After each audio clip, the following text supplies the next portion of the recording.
அந்த பெண்ணு ஆக்சுவலி விஜய் இன்னைக்கு மறந்து வச்சிட்டேன். உங்க பெண்ணை கொஞ்சம் கொடுத்தீங்கன்னா போற வழியில அப்படியே ஒரு படத்தை சைன் பண்ணிட்டு போயிடுவேன். அந்த 2 சீன் தான் பண்ணியிருக்கானா இல்லை ஃபுல்லாக பண்ணனா தெரில. நான் எப்போவுமே கேட்குற கேள்வி தான், என்னடா ஓடிடும்ல. ஆக்சுவலி இப்படி கை கட்டிலாம் நிற்க மாட்டான் செட்டில்.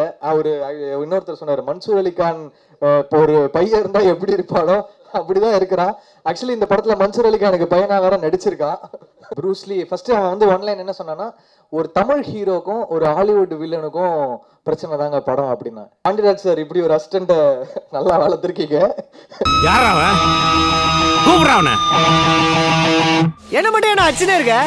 இல்ல, உன் பேர் என்ன சொன்ன? ப்ரூஸ்லி. அதான் ப்ரூஸ்லினா என்னன்னு சொல்லிட்டீங்களே, அப்புறம் என்ன ப்ரூஸ்லி அழைக்கிறோம்.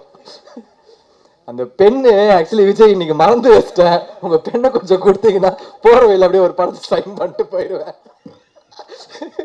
நான் கூட ஃபர்ஸ்ட் ஆக்சுவலி பிரசாந்த் பாண்டியராஜ் நான் கூட அப்படிதாங்க நினைச்சிட்டு இருந்தேன்.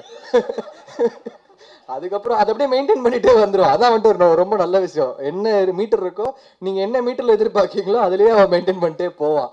இவ்வளோ நாளாக நாங்களாம் கூட்டு வந்துட்டோம். இப்போ அநேகமாக அவங்களே கூட்டு போயிடுவாங்கன்னு நினைக்கிறேன். ஒன்று அவனுக்கு வந்து 9 பிளானட்டோ உச்சத்தில் இருக்குன்னு நினைக்கிறேன் பிரசாந்துக்கு. அவன் நினைக்கிறது எல்லாமே நடந்துருது. ஆக்சுவலி இந்த கதை ஃபஸ்ட்டு வந்து நரேட் பண்ணணும்னு கேட்டிருந்தான். ஜெகதீஷ் மூலியமாக தான் வந்தான்.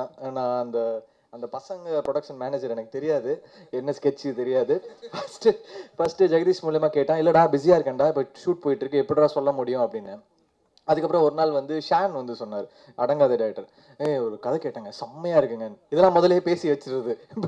அவர் அவருடைய ஃப்ரெண்டு பிடிச்சி, அண்ணா ப்ளீஸ்ண்ணே சொல்லுங்கண்ணே அப்படின்னு. அவர் வந்து செம்ம கதை தம்பி அப்படின்னாரு. சரி ஓகே. அதுக்கப்புறமும் கேட்கல, பிஸியாக இருந்தேன், ஷூட் போயிட்டு இருந்தது. அதுக்கடுத்து வெங்கட் மேனேஜர் வந்து ஒரு சீன் ஒன்று சொன்னார். அந்த லெட்டர் ஏதோ ஒரு லவ் லெட்டர் சீன் ஒன்று சொன்னார். நல்லா இருக்குங்க, சூப்பராக இருக்குங்க. அப்படியே ஒரு 10% அப்படி ஒன்று வந்துச்சு. அப்புறம் திருப்பி வேற ஒரு சோர்ஸ் இப்படியே கவர் பண்ணி கதை சொல்லிட்டான். சரி ஃபுல் கதை சொல்லிட்டான். நல்லா இருக்குடா, பண்ணலாம்டா, இந்த ஃபர்ஸ்ட் ஹாஃப் ஒண்டி கொஞ்சம் கரெக்ட் பண்ணுறா அப்படின்னு. அப்புறம் ஃபர்ஸ்ட் ஹாஃப் உண்மையாவே ஒர்க் பண்ணிட்டு வந்தான் அப்படின்னு நினச்சேன். அந்த 2 சீன் தான் பண்ணியிருக்கானா இல்லை ஃபுல்லாக பண்ணனா தெரில. நான் எப்போவுமே கேட்குற கேள்வி தான், என்னடா ஓடிடும்ல. ஆக்சுவலி இப்படி கை கட்டிலாம் நிற்க மாட்டான் செட்டில். அவர் இன்னொருத்தர் சொன்னார், மன்சூர் அலிகான் இப்போ ஒரு பையன் இருந்தால் எப்படி இருப்பானோ அப்படிதான் இருக்கிறான். ஆக்சுவலி இந்த படத்தில் மன்சூர் அலிகானுக்கு பையனா வேற நடிச்சிருக்கான். அதெல்லாம் நீங்கள் பார்ப்பீங்க, அந்த கொடுமையெல்லாம் வேற பார்ப்பீங்க. ஓகே, ஃபர்ஸ்ட் தேங்க்ஸ் வந்து பாண்டியராஜ் சார் இப்படி ஒரு அசிஸ்டண்ட்டை நல்லா வளர்த்துருக்கீங்க, உங்களுக்கு நன்றி. அதுக்கப்புறம் இந்த படத்தை ப்ரொடியூஸ் பண்ண Selva sir, Vittal sir, Ravi sir கூட தொடர்ந்து ட்ராவல் ஆகிட்டு இருக்கோம். அடுத்து அவருக்கு நன்றி.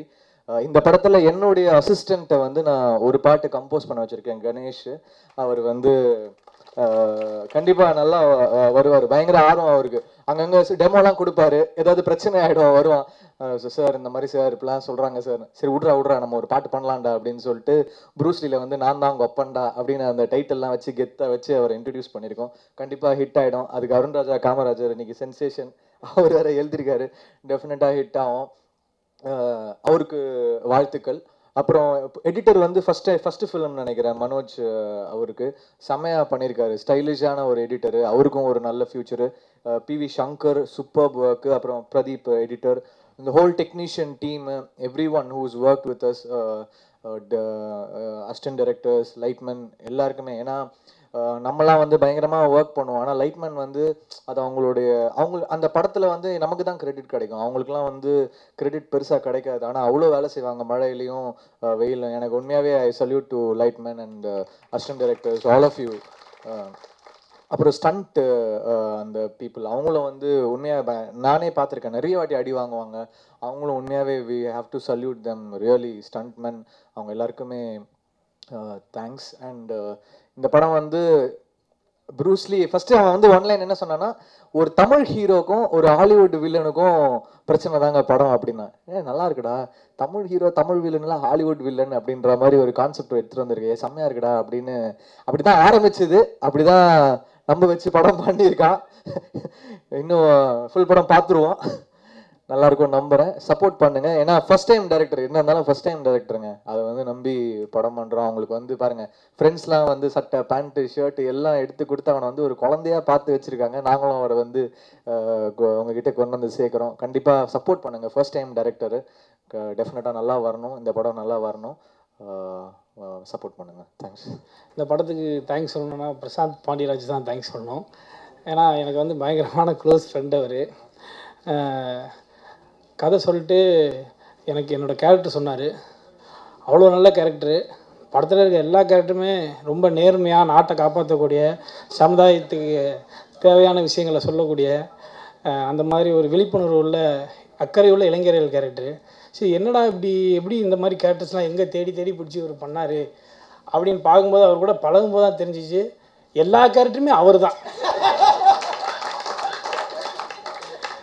தன் வாழ்க்கையில் நடந்த விஷயங்கள், தான் எப்படி மற்றவங்கக்கிட்ட பேசியிருக்காரு, பழகியிருக்காரு, அதை ஒவ்வொரு கேரக்டராக வயசான கேரக்டரு, அப்புறம் young character, comedian character, villain character பண்ணி கடைசியாக அந்த படத்தை சிறப்பாக முடிச்சிருக்காரு.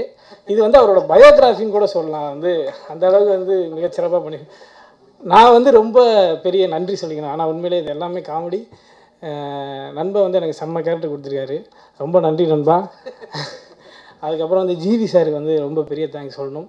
டார்லிங் படத்தில் வந்து ஃபஸ்ட்டு நான் வந்து சாரை எப்படி மீட் பண்ணேன்னா, ஆடுகளம் படத்தோட மியூசிக் டைரக்டர், பெரிய படங்களோட மியூசிக் டைரக்டர் அப்படின்ற ஒரு பெரிய ஒரு அந்த ஒரு பயத்தில் தான் மீட் பண்ணேன். அப்புறம் வந்து சார் வந்து ஒரு வாரத்துலேயே வந்து செம்ம ஃப்ரெண்ட்லியாக பழகிட்டாங்க. எனக்கு சினிமாலேயும் சரி, லைஃப்லேயும் சரி நிறைய சப்போர்ட் பண்ணிட்டுருக்காங்க. ரொம்ப நன்றி சார். அப்புறம் வந்து கெனனியா ஃபிலிம்ஸ். கெனனியா உங்களுக்கே தெரியும், ஒரு நாள் குத்து, உள்குத்து, திருடன் போலீஸ், எல்லா படத்துலையும் கெனனியா ஃபிலிம்ஸில் இருக்கிறேன். செல்வகுமார் சாருக்கு ரொம்ப ரொம்ப நன்றி. அப்புறம் லிங்க பைரவி கிரியேஷன்ஸ் ரவிச்சந்திரன் சார். பிரசாந்த் மூலமாக தான் பழக்கம். ஆனால் ரொம்ப நாள் பழகின மாதிரி எனக்கு பெரிய சப்போர்ட் பண்ணிகிட்ருக்காரு. சினிமாவிலையும் சரி, அப்புறம் அப்பார்ட் ஃப்ரம் சினிமாவும் சரி ரொம்ப சப்போர்ட் பண்ணிகிட்ருக்காரு. ரவிச்சந்திரன் சாருக்கு ரொம்ப நன்றி. விட்டல் சார் வந்து அவர் ரொம்ப ஓரமாக உட்கார வச்சிட்டாங்க. ஆக்சுவலாக அவர் ஒரு பெரிய ஆக்டர், சீக்கிரமாக நடிப்பார். ஹீரோவாக பண்ணுறதுக்கான ஸ்கிரிப்டெலாம் கேட்டுட்ருக்காரு. பெரிய ப்ளேபேக் சிங்கர். இந்த மாதிரி பல திறமைகளை வந்து வெளிக்கொண்டு வர்றதுக்கு தான் அவர் வந்து ப்ரொடியூஸ் பண்ண வந்திருக்காரு. சீக்கிரம் அதெல்லாம் நம்ம சந்திக்க நேரிடும். சாரி, அதெல்லாம் நம்ம பார்க்கணும். இந்த மாதிரி ஜாலியான டீம் இது.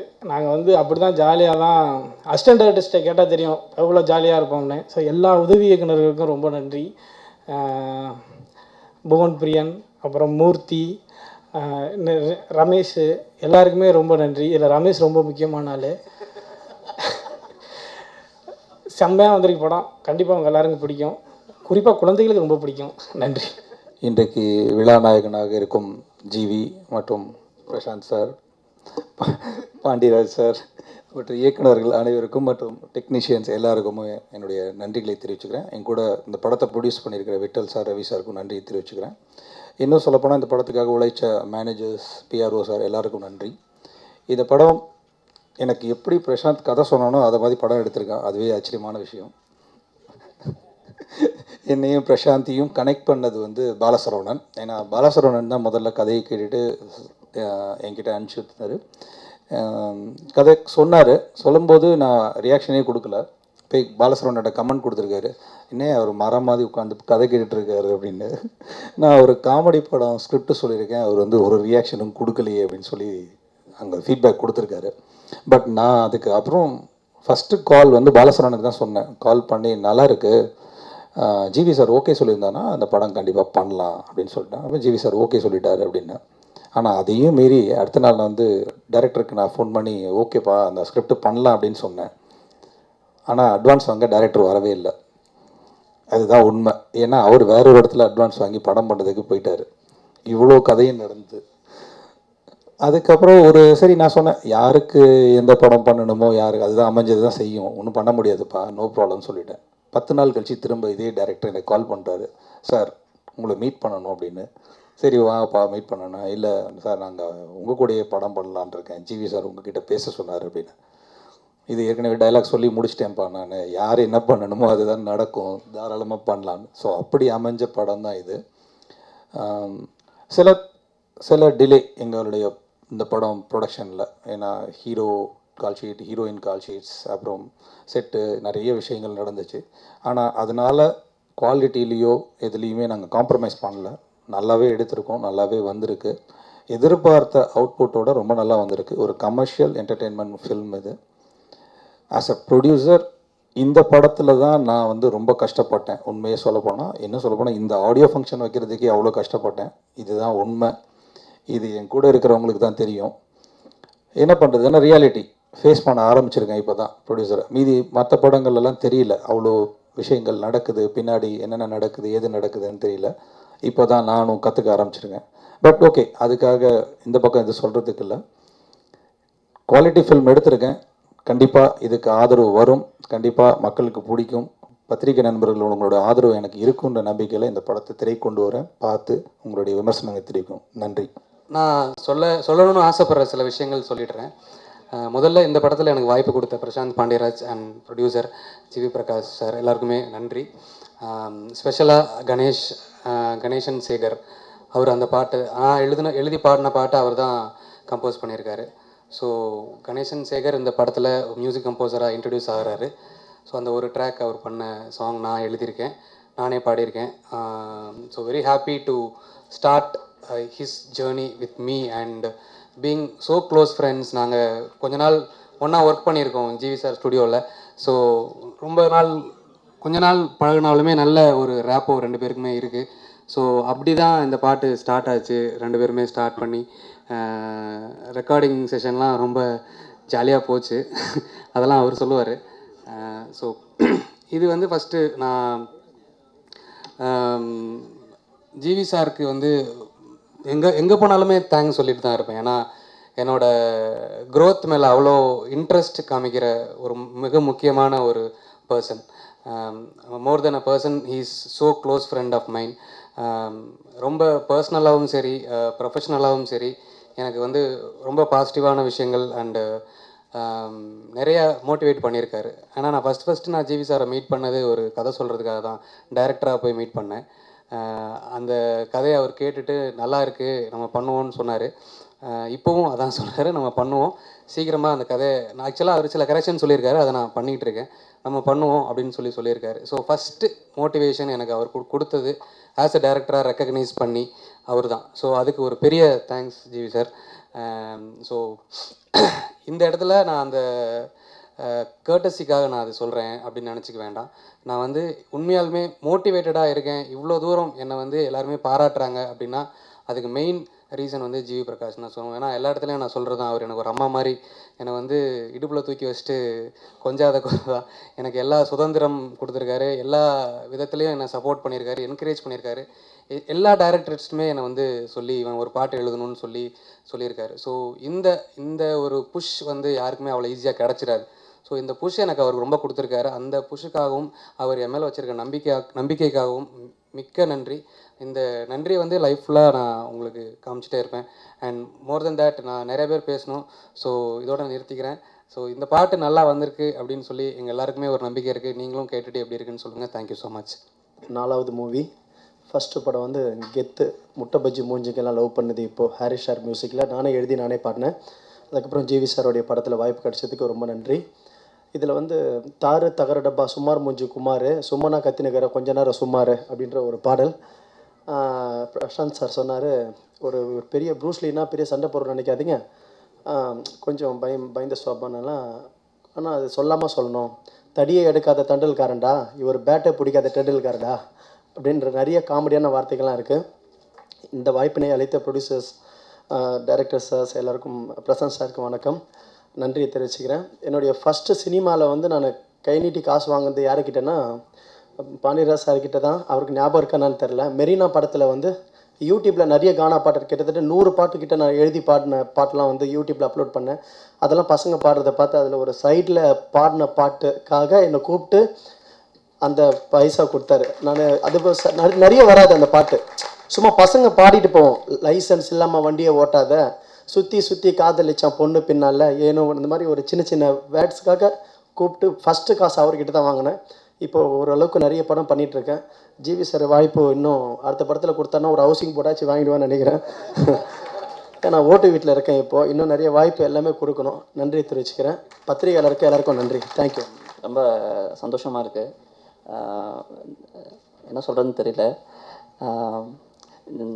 ஷூட்டிங்கில் வந்து ரொம்ப பரபரப்பாக இருக்கும். So GV sir acting sorry Umesh சாரோட ஒர்க்கும் அப்புறம் நம்ம சங்கர் சார் ஒர்க்கும் எல்லாமே சூப்பராக இருக்கும். அப்புறம் ப்ரொடியூசர்ஸுமே வந்து ரொம்ப ஜாலியாக எங்கள் கூட கோஆப்ரேட் பண்ணாங்க.